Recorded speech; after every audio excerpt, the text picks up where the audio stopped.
இன்னும் ஒரு அருமையான மாலை வேலையை, இன்னும் ஒரு அருமையான ஓய்வு நாளை நம்ம எல்லாருக்கும் காண கிருபைக்காக யாவை தேவனுக்கு கோடான கோடி நன்றி. இந்த அருமையான மாலை வேலையிலே, இந்த அருமையான ஓய்வு நாளிலே சகோதர சகோதரிகள் வாலிப பிள்ளைகள் எல்லோரையும் காண்பதற்கு மிக்க மகிழ்ச்சியாக இருக்கிறது. யாவை தேவன் மகிமைப்படுவாராக. இந்த பரிசுத்த நாளிலே, ஆசீர்வதிக்கப்பட்ட நாளிலே மன மகிழ்ச்சியாக இருந்து தேவனை மகிமைப்படுத்த நாளிலே சகோதர சகோதரிகள் வாலிப பிள்ளைகள் எல்லோரையும் வாழ்த்தி இந்த ஓய்வு நாள் சபை கூடுதலை எஜமான ரிஷுமா நாமத்தினால வரவேற்கிறேன். நல்லா இருக்கீங்களா? யாவை தேவனுக்கு கோடான கோடி நன்றி. ஹல்லேலூயா. இன்றைய ஓய்வு நாளிலே நாம் யெஷுவா மஷன் போதனையில் இன்னொரு தலைப்பாக கேளுங்கள் கொடுக்கப்படும், தேடுங்கள் கண்டறிவீர்கள், தட்டுங்கள் திறக்கப்படும். இதற்கான வசனங்கள் மத்தேயு 7ஆம் அதிகாரம் 7லிருந்து 11ஆம் வசனம் வரையில். இதற்கு இணையான வசனங்கள் லூக்கா 11:9-12 வாசிக்கலாம். மத்தேயு 7:7 கேளுங்கள் அப்போது உங்களுக்கு கொடுக்கப்படும், தேடுங்கள் அப்போது கண்டறிவீர்கள், தட்டுங்கள் அப்போது உங்களுக்கு திறக்கப்படும். ஹல்லேலூயா. பர மண்டலில் இருக்கிற நல்ல பிதாவே, உம்முடைய நாமம் மகிமைப்படுவதாக, உம்முடைய ராஜ்யம் வருவதாக, உம்முடைய சித்தம் பர மண்டலங்களில் செய்யப்படுவது போல பூமியிலும் செய்யப்படுவதாக. இதோ ஒரு அருமையான ஓய்வு நாளிற்காக கோடான கோடி நன்றி. இந்த ஓய்வு நாளிற்கான வார்த்தையை பகிரும்படியாக அடியனுக்கு ஒரு வாய்ப்பை தந்தமைக்காக கோடான கோடி நன்றி. நான் அல்ல, என் பலன் அல்ல, என் அறிவு அல்ல, என் ஞானம் அல்ல, என்னால் ஒன்றுமே கூடாது, எல்லாமே உம்மால் கூடும். என்னை தரை மட்டுமாக தாழ்த்தி உடைய பாதமே என்னை சமர்ப்பிக்கிறேன். நீர் மாத்திரமே என் சிந்தனை, சொற்கள், செயல்கள், பார்வை, நடத்தைகள் யாவையும் மாட்கொண்டு ஆளுகை செய்து என்னை மேலும் பரிசுத்தப்படுத்துகிறார். என்னை ஒரு கருவியாக எடுத்து முற்றிலுமாக முழுவதுமாக பயன்படுத்துவீராக. என்னுடைய பலவீனத்தில் உடைய பலன் பரிபூர்ணமாகட்டும். உடைய வார்த்தையை கேட்கிறவர்கள் மனதிலும் இருதயத்திலும் நன்றாக பதிந்து அவைகள் 30 மடங்காகவும் 60 மடங்காகவும் 100 மடங்காகவும் கிரியை செய்யக்கூடியதாக எஜமான ரிஷுவா நாமத்தால வேண்டிக் கொள்கிறேன். என் அன்புள்ள நல்ல பிதாவே, ஆமென். ஹல்லேலூயா. கேளுங்கள் கொடுக்கப்படும். நாம் எதை யாரிடம் கேட்க வேண்டும்? தேடுங்கள் கண்டடைவீர்கள். நாம் எதை தேட வேண்டும்?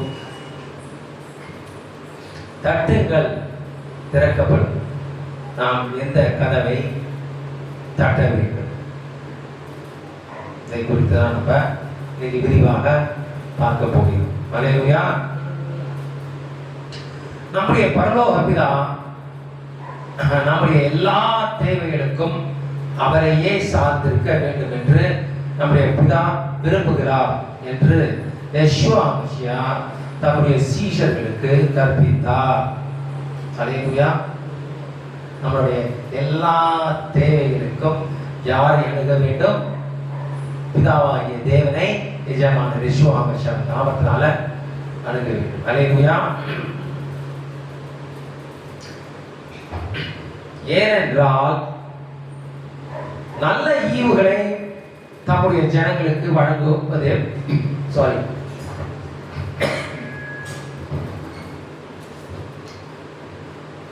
நல்ல ஈவுகளை தம்முடைய ஜனங்களுக்கு வழங்குவது எப்படி என்று தேவன் மாத்திரமே அறிவார். நாம் ஒவ்வொருவருக்கும் எது நல்லது என்று, எது சிறந்தது என்று தேவன் மாத்திரமே அறிவார். தேவனுடனான தம் சீஷரின் உறவின் தன்மையை பற்றிய யெஷுவா மஷியாவின் நுண்ணறிவு ஆறுதலையும் தைரியத்தையும் தருகிறது. யெஷுவா மெசியா தம் சீஷரிடம் தங்களுடைய தேவைகளை பூர்த்தி செய்யும்படி தேவனிடம் இப்படியாக கற்பித்தார். தேடுங்கள் கொடுக்கப்படும், தேடுங்கள் கண்டறிவீர்கள், தட்டுங்கள் திறக்கப்படும். நாம் ஒரு ஆபீஸில் வேலை செய்வதாக கற்பனை செய்து கொள்வோம். வேலைக்கு சேர்ந்து ஒரு 2 வருடம் ஆகிவிட்டது. ஆனால் ஊதிய உயர்வு ஒன்றும் கிடைக்கவில்லை. நம்முடைய மேல் அதிகாரியை சந்தித்து இதனை குறித்து பல முறை யோசித்திருப்போம். அவருடைய ஆபீஸ் கதவு கிட்ட போய் கதவை தட்டலாமா வேண்டாமா, கடைசியில சரி வேணாம் அப்புறம் நாளைக்கு பார்த்துக்கலாம் அப்படின்னு சொல்லிட்டு திரும்ப வந்துடுவோம். அவரிடம் ஊதிய உயர்வை குறித்து கேட்கலாமா கேட்க வேண்டாமா, அவர் ஏதாவது எதிர்மறையாக சொன்னால் அது நமக்கு ஏமாற்றமாக இருக்குமே, கஷ்டமாக இருக்குமே என்றெல்லாம் யோசித்து பல நாட்கள் கடந்துவிடும். ஒரு மனுஷர்கிட்ட நம்மளுக்கு ஒரு மேல் அதிகாரி அவ்வளவுதான், அவர்கிட்ட போய் கேட்கறதுக்கே பல முறை யோசிப்போம். ஏன்னா அப்படிதான் இருக்காங்க. போன உடனே வாங்க உங்களுக்கு என்ன போற இந்த போறியா, ஊதிய உயர்வு வேணுமா, 2 வருஷமா நீங்க ஊதிய உயர்வு கிடைக்கலையா, உடனே கால் பண்ணி அக்கௌண்ட்ஸுக்கு இவரு ஒரு 5000 ரூபாய் ஊதியம் அப்படின்னு நான் சொல்லுவாங்க. அந்த மாதிரி மனுஷர் யாராச்சும் சொல்லுவாங்க. மாறாக நாம் தேவனை அணுகுவதற்கு இப்படியெல்லாம் யோசிக்க வேண்டுமா என்ன? தேவன் இது கேட்க போறோம், கேட்கலாமா வேண்டாமா, கதவை தட்டலாமா தட்டலாம் அப்படி இல்லாம யோசிக்கவே மாட்டோம் இல்ல. தேவனை நாம் எப்பொழுது வேண்டுமானாலும் அணுகலாம். 24/7 365 days நாம் தேவனை அணுகலாம். அப்பாயின்மெண்ட் எடுக்க வேண்டும் என்றோ, அவர் பிஸியா இருக்காரா இல்லையா என்று பார்க்க வேண்டுமோ, அது அவசியமே கிடையாது. அதற்கு அவசியமே இல்லை. நேரம் காலம் பார்க்க வேண்டும் என்று அவசியம் இல்லை. தங்கு தடையின்றி எந்நேரமும் எவ்வேளையும் நாம் தேவனை அணுக, நம் தேவைகளை அவரிடம் கேட்கலாம், நாம் குறைகளை அவரிடம் விண்ணப்பிக்கலாம். வாசிக்கலாம் மத்தேயு 7:8. ஏனென்றால் கேட்கிறவன் எவனும் பெற்றுக்கொள்கிறான், தேடுகிறவன் கண்டறிகிறான், தட்டுகிறவனுக்கு திறக்கப்படும். அல்லேலூயா. பரலோகத்தில் இருக்கிற நம்முடைய பிதாவாகிய தேவன் தமது பிள்ளைகளிடத்தில் கனிவான இருதயத்தை கொண்டிருக்கிறார். என்னதான் நம்முடைய விண்ணப்பங்கள் சிறியதாக இருந்தாலும் பெரிதாக இருந்தாலும் தேவன் அவற்றை கேட்பதற்கு பிஸியாகவும் இருப்பதில்லை, கோபம் கொள்வதும் இல்லை. மனுஷனை மாறி என்ன 2 வருடம் தான் ஆச்சு, அதுக்குள்ளாடி நீ ஊதியம் கேட்கிறியா அப்படின்னு கோபம் கொள்வதும் இல்லை. தம்மிடம் கேட்பவர்களுக்கு நல்ல வரங்களை கொடுக்க தேவன் ஆர்வமாக இருக்கிறார். அல்லேலூயா. ஒரு தகப்பன் தன் சொந்த மகனையோ மகளையோ நேசித்து அவர்களுடன் இருக்க விரும்புவது போல தேவன் நம்மையும் நேசிக்கிறார். அல்லேலூயா. நாம் தேவனை தேடி அவரிடம் உதவி கேட்கும் போது அவர் மகிழ்ச்சி அடைகிறார்.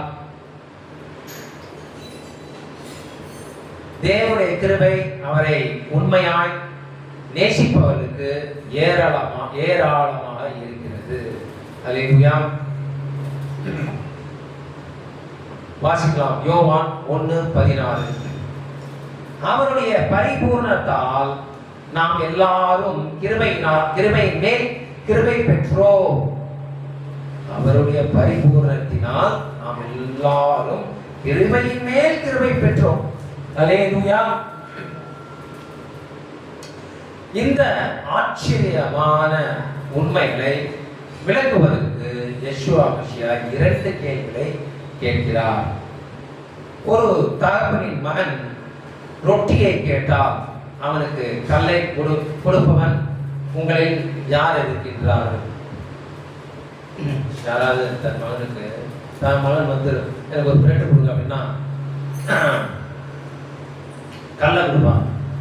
கல்லை வச்சுக்கோ, அதை வந்து நீ ரொட்டியா மாத்திக்கோ அப்படின்னு சொல்லுவார். தகப்பன் எந்த தகப்பன் அதுல சொல்லுவானா? ஹல்லேலூயா. வாசிக்கலாம் மத்தேயு 7:9. ஹல்லேலூயா. உங்களில் எந்த மனுஷனாலும் தன்னிடத்தில் அப்பத்தை கேட்கிற தன் மகனுக்கு கல்லை கொடுப்பானா? ஹல்லேலூயா. எந்த தகப்பனாவது இப்படி செய்வானா? அல்லது மீனை கேட்டால் தன் மகனுக்கு பாம்பை கொடுப்பானா? வாசிக்கலாம் 7:10. மீனை கேட்டால் அவனுக்கு பாம்பை கொடுப்பானா? ஹல்லேலூயா. யாரும் எந்த தகப்பனும் அது மாதிரி செய்யறதில்லை, செய்யவே மாட்டாங்கல்ல. இப்ப சூழ்நிலை அப்படியே தலைகீழா மாறிடுச்சு. இப்பெல்லாம் தாபனை மகனை கொலை பண்றது, மகன் தாபனை கொலை பண்றது, எல்லாம் ஒரே ஒரு விஷயத்துக்காக. எதுக்கு? எல்லாம் பணத்துக்காக. பணம் ஒன்றுக்காக இப்ப எல்லாமே தலைகீழா மாறிடுச்சு. டெய்லி அதுவும் இந்த செய்தியை கொலை செய்தியை நம்ம கேட்கிறோம். மகன்கள் நல்லதை நாடி வரும்போது அவர்களை ஏமாற்றி அவருக்கு தீங்கு செய்யும் தகப்பன் யாரும் இல்லை. அது எந்த தகப்பன் அப்படி இருப்பானா? தேவனுக்கு பயந்து அவருடைய வார்த்தைக்கு நடுகிறவனா இருந்து அன்று தினமும் ஆவியிலே வளர்ற தகப்பன் தான் அந்த மாதிரி இருக்க சாத்தியமா இருக்கு. ஹல்லேலூயா. தேவனுக்கு பயப்படுற அந்த பயம் இல்லைன்னா அவ்வளவுதான். பிறகு யெஷுவா மசியா தனது கருத்தை கூறுகிறார். இந்த உலகில் உள்ள அனைத்து தகப்பனிலும் மகா பெரிய தகப்பன் தந்தை பிதா தேவன் மாத்திரமே. யெஷுவா மசியாவிற்கும் பிதா யாவே தேவன் தான். ஹல்லேலூயா. ஒரு வாலிப மகன் தனது பூமிக்குரிய தகப்பனை அணுகுவது போல நாம் நமது பரலோக பிதாவை அணுகலாம். ஹல்லேலூயா. இன்னும் சொல்ல போனா தகப்பனை நம்ம எப்போ வேணாலும் அணுகலாம். சில மகன்கள் இன்னும் தன்னுடைய தகப்பனை அணுகுவதற்கு பேசுவதற்கே கூச்சப்படுவாங்க, பயப்படுவாங்க. எல்லாம் அம்மா மூலியமா போவாங்க இல்லையா? அநேக குடும்பத்தில் நான் பார்த்தேன். மகன் வந்து டைரக்டா தகப்பன் பேச மாட்டான். அந்த மாதிரி ஒரு ரிலேஷன்ஷிப் தகப்பன் வச்சிருப்பான். அப்படி no further, so far no further அப்படின்னு ஆங்கிலத்தில் சொல்லுவாங்க. அப்படியே பட்டுப்படாத அந்த ரிலேஷன்ஷிப்பை வச்சிருப்பான். ஏன்னா பயம் போகணும். அதுதான் அது ஒரு விதமான ஒரு அரசியல். ஹல்லேலூயா. அதெல்லாம் உலகத்தால் தான் அந்த மாதிரி பண்ண முடியும். ஹல்லேலூயா. அவருடைய கதவை தட்டி எந்த நேரத்திலும் எந்த தயக்கமும் சந்தேகமும் இல்லாமல் நாம் யாவே தேவனிடம் எதையும் கேட்கலாம். பரலோகத்தில் உள்ள நம்முடைய பிதா தம்மிடம் கேட்பவர்களுக்கு நன்மையானதை கொடுப்பதில் மகிழ்ச்சி அடைகிறார். ஹல்லேலூயா. வாசிக்கலாம் 7:11. ஹல்லேலூயா. ஆகையால் பொல்லாதவர்களாகிய நீங்கள் உங்கள் பிள்ளைகளுக்கு நல்ல ஈவுகளை கொடுக்க அறிந்திருக்கும் போது பரலோகத்தில் இருக்கிற உங்கள் பிதா தம்மிடத்தில் வேண்டிக் கொள்கிறவர்களுக்கு நன்மையானவைகளை கொடுப்பது அதிக நிச்சயம் அல்லவா? ஹல்லேலூயா. நம்முடைய விருப்பத்திற்கு தகுந்தா போல் நாம் எதை வேண்டுமானாலும் கேட்கலாம், அதை தேவன் நிறைவேற்றுவார் என்று அர்த்தம் அல்ல. அதுக்காக நம்முடைய விருப்பம் நம்முடைய இச்சைக்கு ஏற்ற மாதிரி தகுந்தா போல பிதாவாகிய தேவனை அணுகினால் அவர் நம்மளை இச்சையை கூட நிறைவேற்றலாம் அப்படி அர்த்தம் அல்ல. பிதாவின் சித்தத்தின் படி கேட்கிறவனும் அதை பெற்றுக் கொள்வான். அவர் ஒரு ஜீனியை அல்ல, ஜீனின்னா எப்படின்னா, அதாவது இந்த அல்லாவுதீன் ஒரு விளக்கு வச்சிருப்பான். அல்லாவுதீன் படம் பார்த்துருக்கீங்களா? அவன் ஒரு விளக்கு வச்சிருப்பான். அதை இப்படி தேய்ச்சானா அப்படியே யாரா என்ன கேட்குறாங்களோ அதை அப்படியே கொடுப்பான். அது மாதிரி தேவன் ஒரு ஜீனி கிடையாது. அந்த இதுக்கு பேரு ஜீனின்னு சொல்லுவாங்க ஆங்கிலத்துல. அதை மந்திர கோப்பைன்னு கூட தமிழ்ல சொல்லலாம். அவர் ஒரு மந்திர கோப்பை வச்சுக்கல, அல்லது ஒரு காஸ்மிக் வெண்டிங் மெஷின் இல்லை. வெண்டிங் மிஷினை தவிர அங்கே ஃபாரின்ல இருக்க எல்லாத்துக்கும் வெண்டிங் மிஷின் இருக்குது. இங்கே சிலதுக்கு தான் வெண்டிங் இருக்குதாங்கன்னு கூட தெரியல. இங்கே ரொம்ப ரேர். அது பெரிய பெரிய மாலில் தான் வச்சுப்பாங்க. காசு போட்டால் சாக்லேட் வரும், எடுத்து வரும். அது மாதிரி அவர் ஒரு வெண்டிங் மிஷின் கிடையாது. காசு போட்டால் உடனே நட்சத்திரம் எடுக்கிறது. அவர் சர்வ வல்ல தேவன். எது நல்லது, எது சிறந்தது என்பதை வரையறுப்பவர் யாவே தேவனே, நாம் அல்ல. நமக்கு எது நல்லது என்று ஒரு துளி கூட தெரியாது. தேவனுக்கு மாத்திரமே நமக்கு எது சிறந்தது நல்லது என்று தெரியும். அல்லேலூயா. தேவன் நமக்கு எப்போதும் சிறந்ததையே செய்ய வல்லவராய் இருக்கிறார். யாவே தேவன் சர்வத்தையும் அறிந்தவர். அல்லேலூயா. நமக்கு நன்மை செய்யாதவைகளை நாம் கேட்டால் பரலோகத்தில் இருக்கிற நம்முடைய பிதா நல்லவர் என்பதால் நன்மை செய்யாதவைகளை நமக்கு தர மாட்டார். நமக்கு அது ஒரு நம்ம கேட்கிற ஒரு காரியம் அது தீங்கை தான் விளைவிக்கும்னா அது அவருக்கு மட்டும்தான் தெரியும். அதை தரமாட்டார். ஏன் தரமாட்டார்? ஏன்னா அவர் நல்லவர். கர்த்தர் நல்லவர். அவர் கிருபை என்றும் உள்ளது. அல்லேலூயா. ஒரு நல்ல தகப்பனாக தேவன் தம்முடைய பிள்ளைகளுக்கு நன்மையான நல்ல விஷயங்களை மட்டுமே தருகிறார். அல்லேலூயா. வாசிக்கலாம். யாக்கோபு 1:17. நன்மையான எந்த ஈவும் பூரணமான எந்த வரமும் பரத்திலிருந்துண்டாகி சோதிகளின் பிதாவின் இடத்திலிருந்து இறங்கி வருகிறது. அவரிடத்தில் யாதொரு மாறுதலும் யாதொரு வேற்றுமையும் நிழலும் இல்லை. அல்லேலூயா.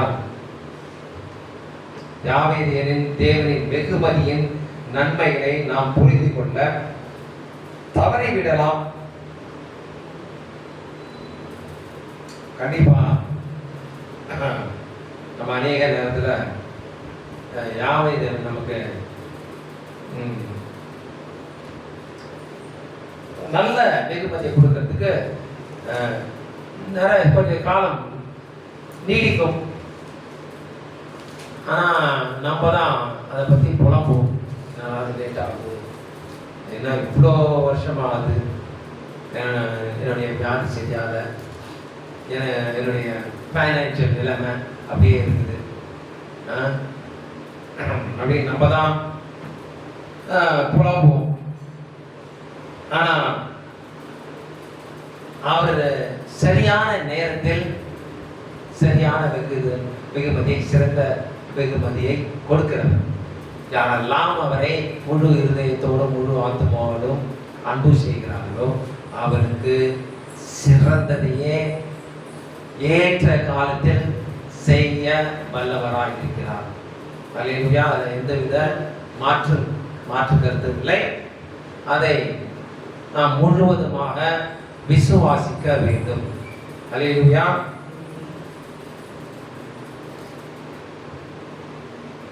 ஆனால் நமக்கு இந்த ஞானம் இல்லாத போது, எந்த ஞானம் இல்லாத போது, யாவை தேவன் வெகுமதியின் நன்மைகளை அறிய ஞானம் இல்லாத போது நமக்கு சரியான புரிதலை கொடுக்கும்படி நாம் விசுவாசத்துடன் கேட்டால் யாவை தேவன் நமக்கு இந்த ஞானத்தை தருவார். வாசிக்கலாம் யாக்கோபு 1:5. உங்களில் ஒருவன் ஞானத்தில் குறை உள்ளவனாய் இருந்தால் யாவருக்கும் சம்பூரணமாய் கொடுக்கிறவரும் ஒருவரையும் கடிந்து கொள்ளாதவருமாகிய தேவனிடத்தில் கேட்க கடவன். ஒருவரை கடிந்து கொள்ளாதவருமாகிய அவரை அவர்கிட்ட ஞானத்தை கேட்டால் கடிந்து கொள்ள மாட்டார். கடிந்து கொள்ளாதவருமாகிய தேவனிடத்தில் கேட்க கடவன், அப்பொழுது அவனுக்கு கொடுக்கப்படும். இப்படிதான் சாலமோன் ராஜா தேவனிடத்தில் என்ன கேட்டார்? ஞானத்தை கேட்டார். ஆனா தேவன் சாலமோன் ராஜா என்ன கொடுத்தார்? ஞானத்தோடு ஐஸ்வர்யத்தை கொடுத்தார். ஐஸ்வர்யம் அப்படி ஐஸ்வர்யம் இல்லை. இதுவரைக்கும் அந்த மாதிரி ஐஸ்வர்யம் யாரும் பெற்றதும் இல்லை, பெறவும் முடியாது. அல்லேலூயா. அப்படிப்பட்ட ஐஸ்வர்யத்தை கொடுத்தார் ஞானத்தோடு. அல்லேலூயா. தேடுங்கள், தட்டுங்கள் என்று யெஷுவா மனுஷன் அறிவுரை. இதை கேட்பவரின் இருதயம் ஆவலாக இருப்பவர்களுக்கு மட்டுமே தகும். அல்லேலூயா. எதை தேட வேண்டும், எந்த கதவை தட்ட வேண்டும், அதை கேட்பதற்கு நம்ம இருதயம் ஆவலாக இருப்பவர் மட்டுமே இந்த ரெண்டும் பொருந்தும். சீர்திருத்தலுக்கு இடம் கொடுக்கும் மனதிற்கு மட்டுமே இந்த தேடுங்கள், தட்டுங்கள் அந்த அறிவுரை பொருந்தும். தேவனுடைய நீதியை தேடும் ஒரு வாழ்க்கைக்காக திருத்தப்படுவதற்கு தயாராக உள்ள இருதயம் இருந்தா இந்த தேடுங்கள், தட்டுங்கள் அந்த அறிவுரை நமக்கு பொருந்தும். ஞானம் மிகப்பெரிய பொக்கிஷங்களில் ஒன்று என்று வேதம் தொடர்ந்து கற்பிக்கிறது. அல்லேலூயா. வாசிக்கலாம் நீதிமொழிகள் 3:13 21 வரையில். ஞானத்தை கண்டடைகிற மனுஷனும் புத்தியை சம்பாதிக்கிற மனுஷனும் பாக்கியவான்கள். அதன் வர்த்தகம் வெள்ளி வர்த்தகத்திலும் அதன் ஆதாயம் பசு பொன்னிலும் உத்தமமானது. அல்லேலூயா. முத்துக்களை பார்க்கிலும் அது விலையேற பெற்றது. எது விலையேற பெற்றது? ஞானம். முத்துக்களை பார்க்கிலும் விலையேற. நீ இச்சிக்கத்தக்க தோன்றும், அதற்கு நிகர் அல்ல. நீ என்னதான் இச்சித்தான் அந்த உலகத்துக்கு சூரியன் நிற்கிற, ஞானத்துக்கு இணையாக உன்னுடைய எல்லா இச்சையும் அது ஈடு இணையே இல்லை. நீ இந்த உலகையே எனக்கு வேணும் அப்படின்னு கேட்டா கூட ஞானத்துக்கு அது ஈடாகுது, இந்த உலகம் ஈடாகுது. அல்லேலூயா. அதன் வலது கையில் தீர்காயுசும் அதன் இடது கையில் செல்வமும் கனமும் இருக்கிறது. அல்லேலூயா. அல்லேலூயா. ஞானம் இருந்தா தீர்காயுசு, நித்திய ஜீவன். அதன் இடது கையில் செல்வமும் கனமும் இருக்கிறது. இம்மையிலும் நம்ம நம்மளுடைய தேவையெல்லாம் சந்திக்கப்படும். அல்லேலூயா. அதன் வழிகள் இனிதான வழிகள், அதன் பாதைகள் எல்லாம் சமாதானம்.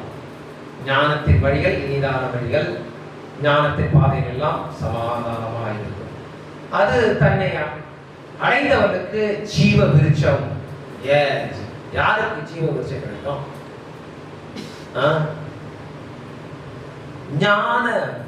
ஞானமா இருக்கிறவங்களுக்கு தான் ஜீவ விருட்சத்தில் அதிகாரம் கிடைக்கும். அதை பற்றி கொள்கிற எவனும் பாக்கியவான்.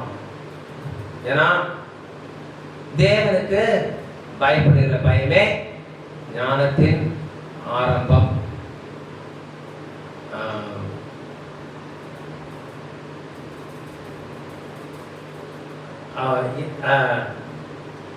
சும்மா ஒரு களிமண் எடுத்து அது ஏதோ உருவத்தை செய்து அது தேவன் சொல்லி அதை வணங்கினா ஞானம் வந்துடுமா? உண்மையான தேவன் யார் என்று நம்ம கண்டுபிடிச்சாதான் நம்ம இருதயத்துக்கு மனதுக்கு இருதயத்துக்கு அறிந்தால்தான் நம்மளுக்கு ஞானமே ஆரம்பமாகும். அவர் ஒருவரே ஒருவர் தான் ஷமா இஸ்ரவேல். இஸ்ரவேலை கேள், பிதாவாகிய தேவனே ஒரே தேவன், அவரை ஏற்றுகிற தேவன் இல்லை. ஆபிரகாமின் தேவன், ஈசாக்கின் தேவன், யாக்கோபின் தேவனே ஒரே மெய்யான தேவன். அவருக்கு பயப்படும் போது மட்டும்தான் ஞானமே ஆரம்பமாகிறது. அல்லேலூயா. அப்ப அவருக்கு ஆபிரகாமின் தேவன், ஈசாக்கின் தேவன், யாக்கோபின் தேவனுக்கு பயப்படாதவங்களுக்கு என்ன இல்ல? ஞானம் இல்ல, ஜீரோ.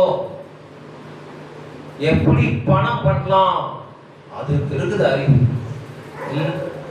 நீ ரெண்டு எஜமானுக்கு ஊழியம் செய்ய முடியாது. ஒன்று பிதாவாகிய தேவனுக்கு அல்லது பணத்துக்கு.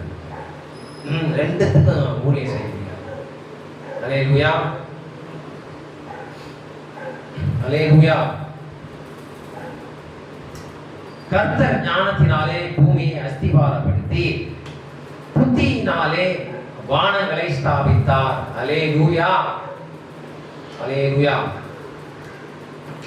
அவருடைய ஞானத்தினாலே ஆழங்கள் பிரிந்தது, ஆகாயமும் பனியை பெய்கிறது.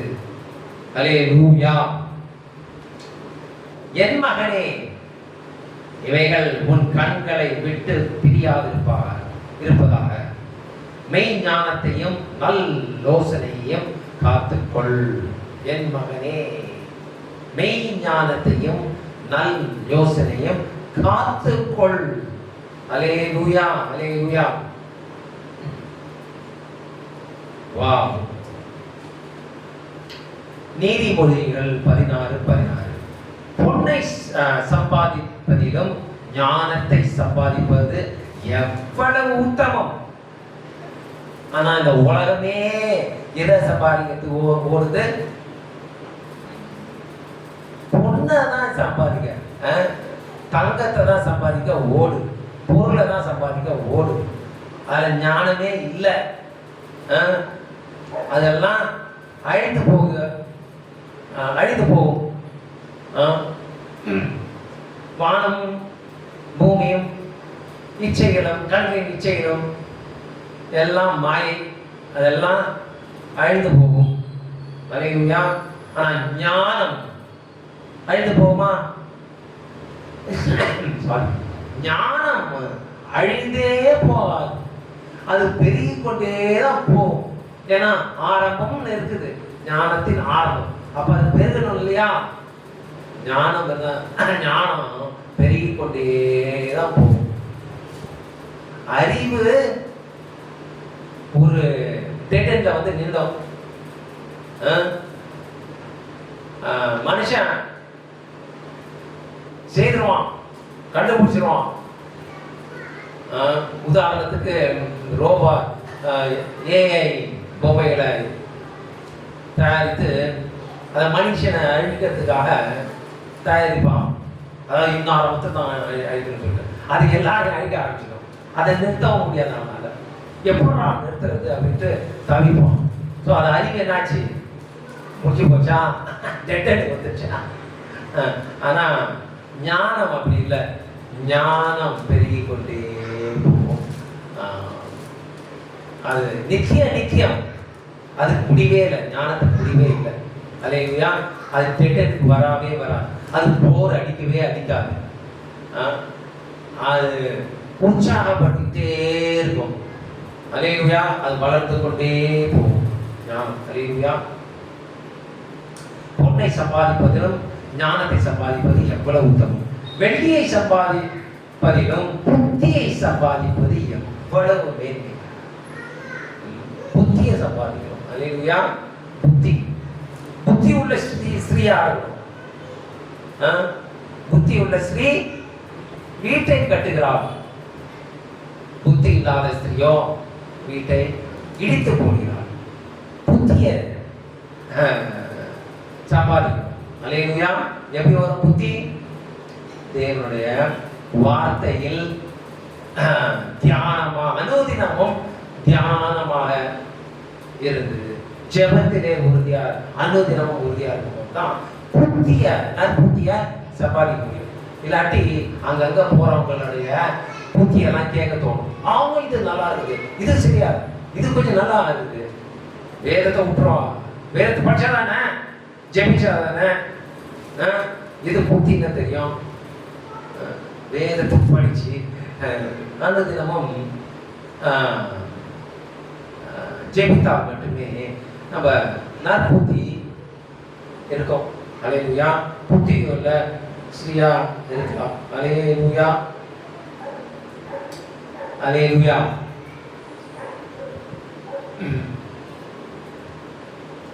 ஞானத்தில் குறையில் உள்ளவர்களாக இருந்தால் தேவனிடத்தில் கேட்க கடவர், அப்போது அவனுக்கு கொடுக்கப்படும். படிச்சோம் இல்லையா? 1:5 யாக்கோபு 1:5 படிச்சோம் இல்லையா? ஒரு ஞானத்தில் குறை உள்ளவன் தேவனை நோக்கி கேட்டால் அவர் கோபப்பட மாட்டார். அவர் சம்பூர்ணமாக ஞானத்தை கொடுப்பவராக இருக்கிறார். எப்படி சாலமோன் ராஜாவுக்கு ஞானத்தை கொடுத்தாரோ அதே போல நானும் என்ன ஜெபத்துல ஞானத்தை கொடுங்க, ஞானத்தை மட்டுமே கொடுங்க. போதுமா? அதுதான் விலையேற பெற்றதாச்சே. பொன்னிலும் பசும் பொன்னிலும் விலையேற பெற்றதாச்சே. அப்ப ஞானம் கட்டுச்சுன்னா பசு பொண்ணு எல்லாமே நம்மகிட்ட தான் இருக்குது. வைடியம், கோமேதகம், வைடூரியம், டோபாஸ், அமெத்திஸ்ட், எல்லாம் விலையேற பெற்ற கல்கள் நம்மகிட்ட தானே இருக்குது. யோபு 28ஆம் அதிகாரத்துல இந்த விலையேற பெற்ற கற்களுக்கு ஞானத்தை ஒப்பிடுவார். சோ ஞானம் வேண்டிக் கொள்ளுங்க. ஞானம் இருந்தா எல்லாம் நம்மளுக்கு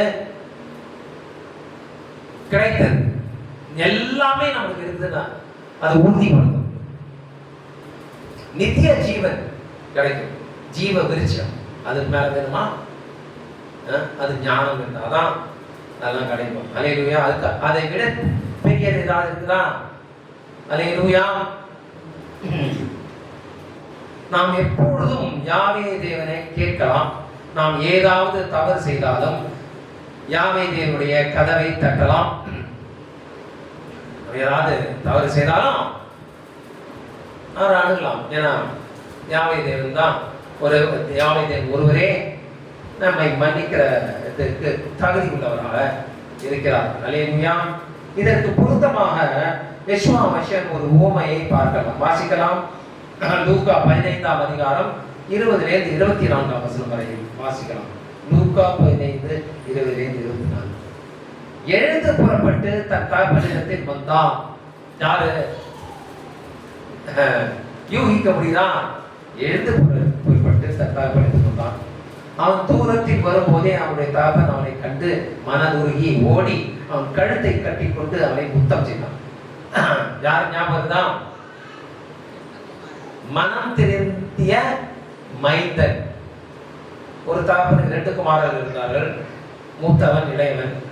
இளையவன் என் சொத்தை பிரிச்சு கொடு, நான் போறா தனியான்னு சொல்லிட்டு நான் போயிட்டு கட்சி அவன்கிட்ட இருக்கிற சொத்தெல்லாம் அழிச்சிட்டு கடைசியில பண்ணி சாப்பிடுற தீனிய சாப்பிடுவான். அப்பதான் நினைப்பான், ஐயோ என் தாபத்துல ஆடு, காளை, ஆடு, கோழி எல்லாம் டெய்லி இருக்குமே. நான் இங்கே வந்து பண்ணி சாப்பாடு சாப்பிட்றேன். அப்போ தான் உணர்ந்து, ஓ நான் தகவல்கிட்ட போய் அட்லீஸ்ட் வேலைக்காரனானது இருப்பேன் அப்படின்னு சொல்லிட்டு மனம் திருந்திய மைந்தன். அவனோட கதை. அல்லேலூயா. தவறு செய்தாலும் தகப்பனிடத்தில் அணுகலாம், சேரலாம்.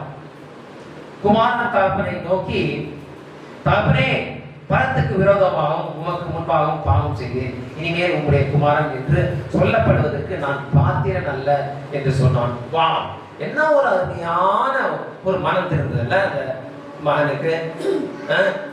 உன்னுடைய மகன் சொல்லிக்கிறது எனக்கு தகுதியே இல்லை. அப்பொழுது தகப்பன் தன் ஊழியக்காரரை நோக்கி, நீங்கள் உயர்ந்த வஸ்திரத்தை கொண்டு வந்து இவனுக்கு உடுத்தி இவன் கைக்கு மோதிரத்தையும் கால்களுக்கு பாதரட்சையையும் போடுங்கள்.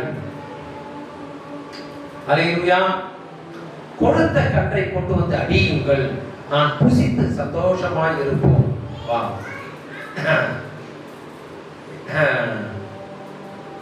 அவரை மாதிரி தான் நானும், இந்த தாப்பன மாதிரி தான் நானும். என்ன மாதிரி அவர் அப்படின்னு சொல்றதுக்கு நான் தகுதியற்றவன். அவரை மாதிரி நானும்.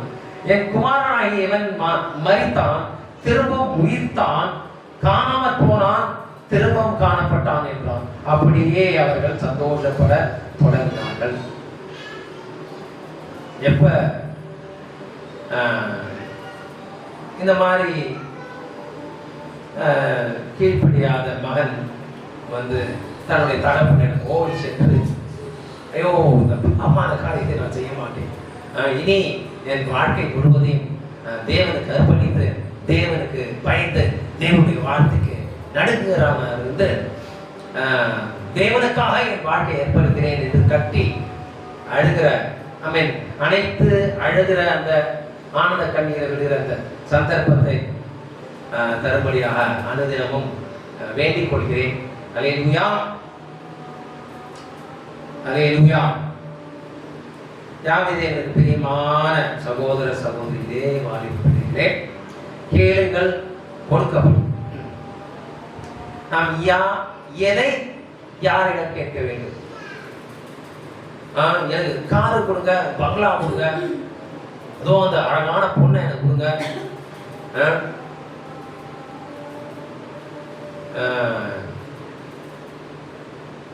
அப்புறம் எனக்கு பெரிய ஜிஎம் வேலையை கொடுங்க, ஜெனரல் மேனேஜர் போஸ்ட் எனக்கு கொடுங்க.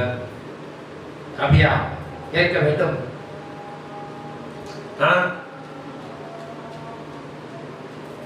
அது கேட்கலாம். யார்கிட்ட தெரியுமா கேட்கலாம்? சாத்தான்கிட்ட கேட்கலாம். ஏன்னா ஞாபகம், யெஷுவா மோசேவை மலை மேல உச்சியில கூட்டி சென்று, அதுவும் 40 இரவு 40 பகலும் உபவாசம் இருந்த போது இருந்து முடிந்த பிறகு யெஷுவா மோசேவை சாத்தான் மலை மேல கூட்டி சென்று அந்த ராஜ்யத்தை, இந்த உலகத்தில் உள்ள அனைத்து ஐஸ்வர்யத்தையும் ராஜ்யத்தையும் காமிச்சு, இதெல்லாம் என்னுடைய இது, நான் உங்களுக்கு தருகிறேன், ஒண்ணு மாத்திரம் செய், என்ன வணங்கு, அப்ப நான் உனக்கு இதெல்லாம் தருகிறேன். அப்ப அந்த பொருள்லாம், இந்த உலகத்து ஐஸ்வர்யம் இதெல்லாம் யார் தருது? சாத்தான் தான் தரும். நீங்க பாருங்களேன், யார்கிட்ட பணம், முக்காவாசி பேர்கிட்ட யார்கிட்ட பணம் அதிகமா இருக்குது? உண்மையான தேவனை உண்மையா வழிபடுறவங்கள்ட்ட இருக்குதா? தேவனுடைய பேரை வச்சு சாத்தான வளர்க்கிறவன்ட்டு தான் இருக்கும் ஒழிய, உண்மையான தேவனா உண்மையா ஆவியிலையும் உண்மையோடும் தேவனை நேசிக்கிறவன்ட்ட அந்த மாதிரி பணம்லாம் இருக்காது, கொடுக்க மாட்டாரு. தேவைக்கானதான் தேவைக்க தருவார். அவங்களுக்கு என்னென்ன கிரியை அவர் சித்தம் வச்சிருக்கிறாரோ அதை நிறைவேற்றுவது மாத்திரம்தான் தருவார். கம்ஃபர்டபுளா சும்மா வைப்பாரு. அதுக்காக ஓகோ ஆகோன்ட்டு, அதாவது தேவையில்லாத அளவுக்கு 100 சந்ததி கூட அது அதுக்கு மேல வாழலாம். தேவையாக அது தேவன் தரமாட்டார். அப்படி அந்த மாதிரி வாழ்க்கை தான் சிறந்த வாழ்க்கைன்னா, யெஷுவா மசியா அப்படி வாழ்ந்து காமிச்சிருப்பாருல்ல. அவங்க பெரிய மேன்ஷன்ல வாழ்ந்துருப்பாங்க. ஐஸ்வர்யா ஒரு 100 ரோல்ஸ் ராய்ஸ் கார் வச்சிருப்பாரு, 1000 அடிகால் வச்சிருப்பாரு. பார்த்தா காமிச்சிருப்பாரு இல்லையா? ஏன் அது காமிக்கல? ஏன்னா அது குப்பை எல்லாம். ஏன்னா பரலோக ராஜ்யம் தான் பொக்கிஷம். நம்ம கண்ணில் பார்க்கறதெல்லாம் குப்பை, அது அழிந்து போகும். யாரிடம் எதை கேட்க வேண்டும்?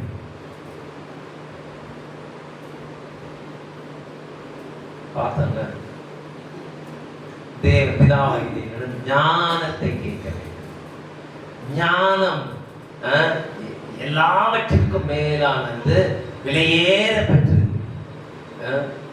எல்லாம் விலையேற பெற்ற கற்களிலும் அது விலையேற பெற்றது ஞானம்.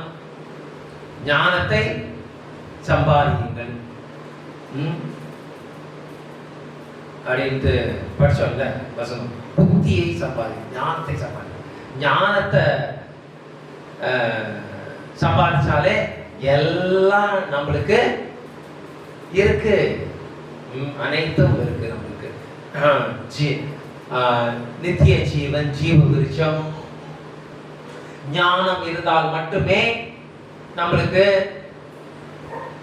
அந்த பொக்கிஷம் கிடைக்கும். அதுக்குதான் கேளுங்கள் கொடுக்கப்படும். தேவனை யாவதை நோக்கி ஞானத்தை தாங்க. அதான் எல்லா வெற்றியும் விட ஏற்பட்டது. ஆனா நீங்க அநேகம் சொல்லிக்கிற போதகர்மார்கள் அவங்க எதை தேட சொல்லுவாங்க? ஐஸ்வர்யத்தை தேட சொல்லுவாங்க. 200 ரூபா போடுங்க, விதைங்க, உங்களுக்கு 2 லட்சம் கிடைக்கும். இப்ப ஐஸ்வர்யத்தை தேட சொல்லுவாங்க. காசு காசு காசு. எவ்வளவு ஒரு வேதத்தை தேவனுடைய திட்டத்தையும் சித்தத்தையும் புரட்டுகிறார்கள் போதகர்கள்.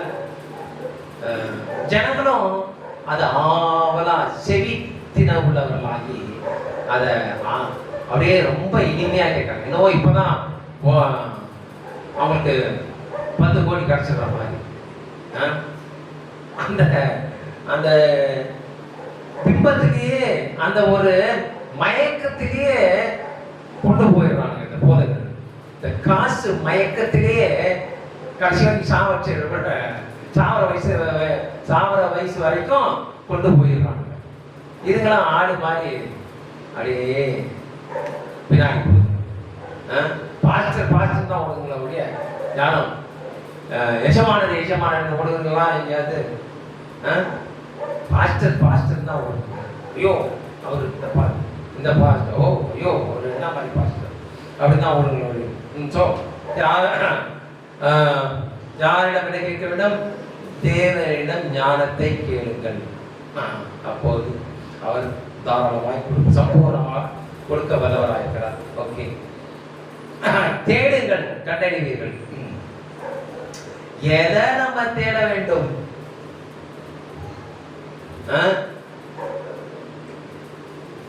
நமக்கு ஒரு அழகான பொண்ணை தேடணுமா?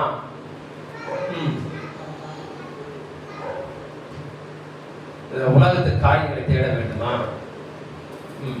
தேடணுமா? எதை தேட வேண்டும்? முதலாவது ராஜ்யத்தையும் அவருடைய நீதியையும் தேடுங்கள். அப்போது இவைகள் எல்லாம் கூட கொடுக்கப்படும். இதுதான் யெஷுவா மசியா கற்பித்தது. இதுதான் தேடுங்கள். எதை தேடணும்? முதலாவது ராஜ்யத்தையும் அவருடைய நீதியையும் தேடும். அப்போது ஆட்டோமேட்டிக்கா நம்மளுக்கு தேவையானதை தேவன் கொடுக்க வல்லவராக இருக்கிறார். அல்லேலூயா. தட்டுங்கள் திறக்கப்படும். எந்த கதவை தட்ட வேண்டும்?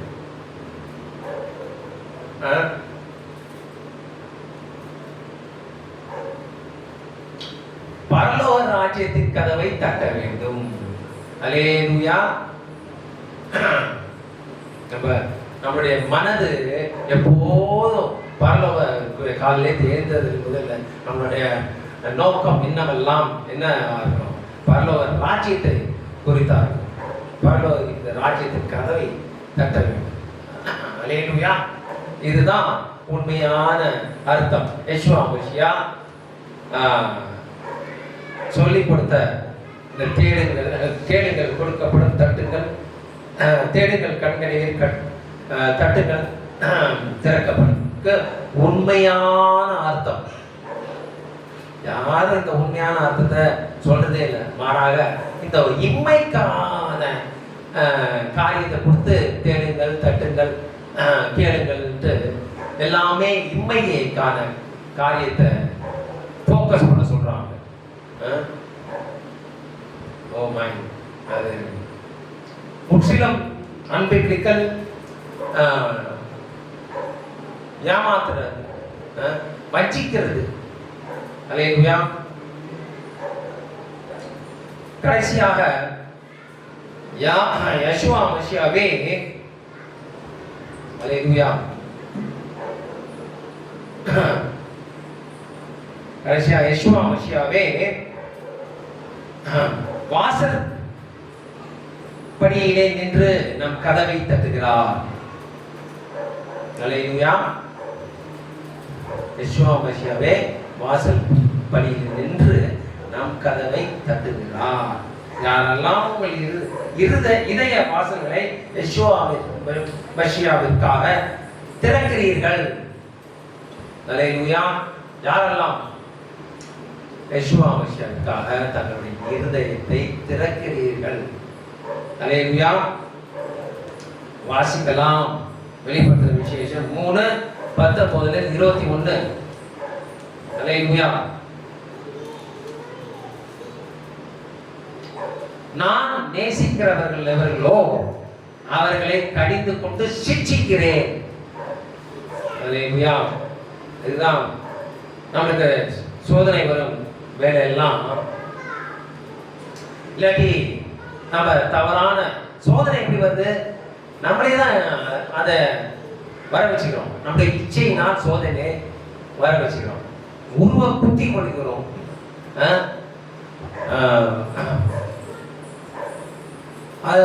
தேவனுடைய வழியிலிருந்து நாம் வழி மாறி போகும்போது நம்மளை தட்டி கடிந்து கொண்டு சிட்சிக்கிறார். அல்லேலூயா. அது எல்லாருக்கும் அந்த பாக்கியம் கிடைக்காது. தேவன் நேசிக்கிறவர்களை மாத்திரம்தான் சிட்சிக்கிறார்கள். அல்லேலூயா. அப்ப நீங்கள் சிட்சிக்கப்படும் போது சந்தோஷப்படுங்கள். நீங்கள் பாக்கியவான்கள்.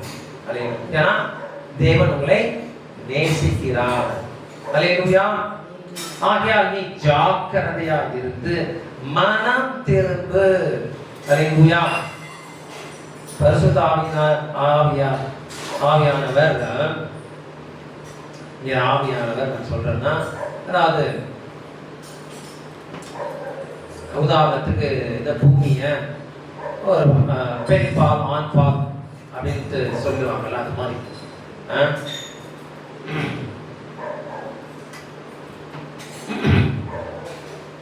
ஏதாவது நம்ம தவறு செய்யும் போது ஆவியானது நம்மளை எச்சரித்தால் அதற்கு இணங்க வேண்டும். தவறு செய்யும் போது ஆவியார் கண்டிப்பா உணர்த்துவார். யாரெல்லாம் உண்மையான தேவனை அறிந்தவர்கள் எல்லாம் தவறு செய்யும் போது அவருக்கு கண்டிப்பாக உணர்த்துவார்.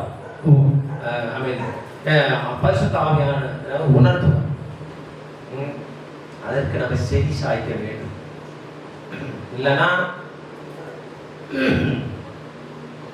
நம்ம மன்னிக்க முடியாத பாவத்தை செய்கிறவர்களாக பரிசுத்த ஆவியோட சிக்ஷையை நம்ம கேட்கலன்னா நம்மளுக்கு மன்னிப்பே கிடைக்காது. ஹல்லேலூயா. unforgivable sin எதுனா to blaspheme the Holy Spirit. ஹல்லேலூயா. ஹல்லேலூயா. 20 வெளிப்பட்ட விசேஷம் 3. இதோ வாசற்படியில் நின்று தட்டுகிறேன். யார் தட்டுவா? யெஷுவா மசியா நம்முடைய இருதய வாசற்படி நின்று தட்டுறார். நம்முடைய இருதயத்தை தட்டுறார். ஒருவன் என் சத்தத்தை கேட்டு கதவை திறந்தால், கதவை திறந்தால், அவனிடத்தில் நான் பிரவேசித்து அவனோடே போஜனம் பண்ணுவேன், அவனும் என்னோடே போஜனம் பண்ணுவான். சொன்னாரா இல்லையா? இந்த பானத்தை நான் பருக மாட்டேன், உங்களை எல்லாரும் நான் பரலோகத்தில் இந்த பானத்தை உங்களிடம் பருகுவேன் அப்படின்னு சொல்லிட்டு சொன்னார்ல. அவனிடத்தில் பிரவேசித்து அவனோட போஜனம் பண்ணுவேன். அது எங்க? பரலோக ராஜ்யத்தில். ஹல்லேலூயா. அவனும் என்னோட போஜனம் பண்ணுவான். ஹல்லேலூயா. ஹல்லேலூயா. நான் ஜெயம் கொண்டு என் பிதாவுடைய சிங்காசனத்திலே அவரோட கூட உட்கார்ந்தது போல ஜெயம் கொள்கிறவர்கள் எவனோ அவனும் என்னுடைய சிங்காசனத்தில் என்னோட கூட உட்காரும்படிக்கு அருள் செய்வேன். வா, என்ன ஒரு பாக்கியம் இல்லையா? யெஷுவா மசியாவை நாம் முழு இருதயத்தோடு முழு மனதோடு ஏற்றுக்கொண்டு அவரை போல நம் அனுதினமும் மாறும்போது நம்மோட கூட பரலோகத்துல அனுபோஜனம் பண்ணுவாரு. அவர் அவர் உட்கார்ந்து இருக்கிற சிங்காசனத்திலே நம்மையும் உட்கார வைப்பார். அதாவது ராஜாக்களும் லேவியருமாக நாம் அவரோட கூட அரசாடுவோம். ஹல்லேலூயா. வெளிப்பட்ட விசேஷம் 5:10. ஹல்லேலூயா. வா வா வா, என்ன ஒரு பாக்கியம். அதுதான் நம்ம எதை தேட வேண்டும், எதை கேட்க வேண்டும், ஞானத்தை கேட்க வேண்டும். எதை தேட வேண்டும், ராஜ்யத்தை, முதலாவது ராஜ்யத்தை, அப்புறம் நீதி. எதை தட்ட வேண்டும், எந்த கதை தட்ட வேண்டும், பரலோக ராஜ்யத்தை கதை தட்ட வேண்டும். ஹல்லேலூயா. எஜமான யெஷுவா மசியாவிற்கே மகிமை உண்டாவதாக. எஜமானுடைய வருகை மிக சமீபமாக இருக்கிறது. திரை பெற்று பிழையற்றவர்களாக அவர்களுடைய கூட எடுத்துக்கொள்ளப்பட ஆயத்தமாவோமாக. ஹல்லேலூயா. எஜமான யெஷுவா மசியாவிற்கே மகிமை உண்டாவதாக. ஹல்லேலூயா.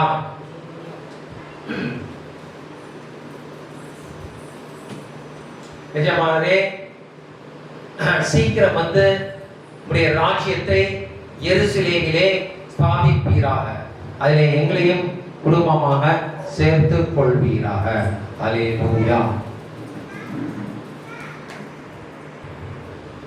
ஹல்லேலூயா. தேவனுக்கு மகிமை உண்டாவதாக. கேளுங்கள், கொடுக்கப்படும். இல்லையா? கேளுங்கள், தேடுங்கள், தட்டுங்கள். இந்த வார்த்தைகளை நம்ம கேட்கிறோம். இந்த வார்த்தைகளை கேட்கும் பொழுது, வசனத்தை வாசிக்கும் பொழுது நமக்கு ஒரு பழைய பாடல் ஒன்று ஞாபகத்துக்கு வரும். எல்லாருக்குமே தெரிந்த பாடல் இல்லையா? இந்த பாட்டை பாடி தேவனுடைய யெஷுவா மசியா இந்த பூமியில என்ன சொன்னார், எப்படி வாழ்ந்தார் என்பது குறித்துதான் இந்த பாடலை பாடி ஆராதித்தபடியே முடிக்கலாம். ஹல்லேலூயா. ஜெபிக்கலாம். ஆண்டவரை நோக்கி, ஆண்டவரே உமக்கு நன்றி செலுத்துகிறோம், உங்களுடைய வார்த்தைகளுக்காக நன்றி செலுத்துகிறோம். உங்களுடைய ராஜ்யத்திற்கு உரியவைகளை தேடி தகப்பனே மேலானவர்களை கேட்டுக்கொண்டு உங்களுடைய சித்தத்தின்படி வாழ உதவி செய்து பலன் தந்து வழிநடத்துவீராக. நாம் மாத்திரம் மகிமைப்படுவதாக. எங்கள் மூலமாக நீர் மகிமைப்படுவீராக.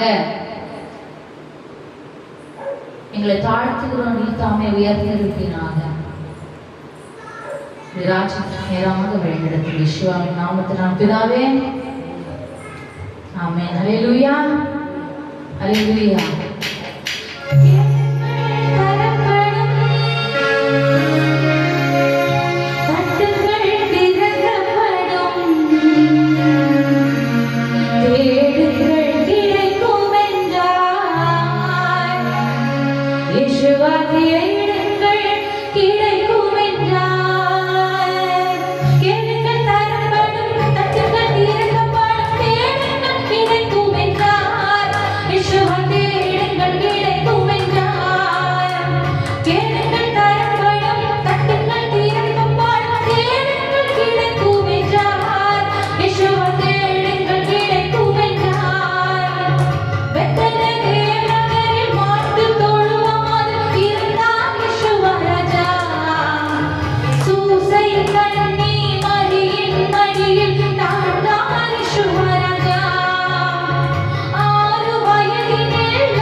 போல இந்த பூமியிலையும் செய்யப்படுவதாக. ஹல்லேலூயா. ஆத்மாவே ஆமே தேவனை ஸ்தோத்திரி, ஆமே தேவன் செய்த சகல உபகாரங்களையும் மறவாதே. ஆமென்.